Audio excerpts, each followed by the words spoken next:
L'ADAVA est une association née en 1991 qui compte plus de 600 adhérents. Tu viens réparer ton vélo ? Ouais. Elle défend les modes de déplacement alternatifs à la voiture et en particulier le vélo. Son but est de diminuer le trafic automobile et de lutter contre la pollution de l'air et le dérèglement climatique. L'objectif premier de l'ADAVA consiste à demander des pistes cyclables et des arceaux de stationnement.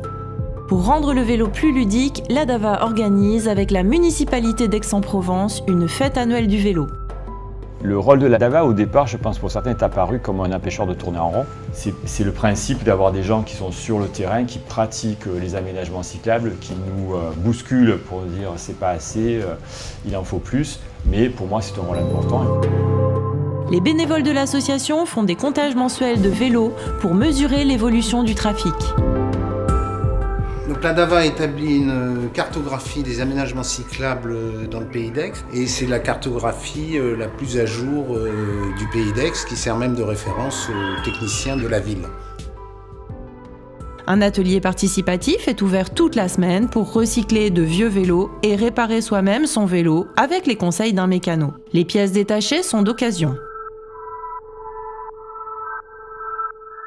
Des vélos reconditionnés sont aussi en vente à bas prix. On va faire un essai dehors si tu veux, au moins comme ça tu vois comment il roule.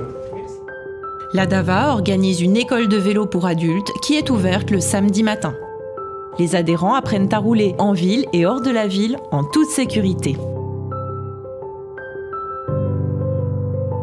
On a une expertise en fait qui est unanimement reconnue par les collectivités en charge de la gestion des voiries, donc la ville, le département et la métropole. Je pense que ce qui caractérise l'association, c'est aussi qu'elle s'inscrit dans la RSE, la responsabilité sociale et environnementale.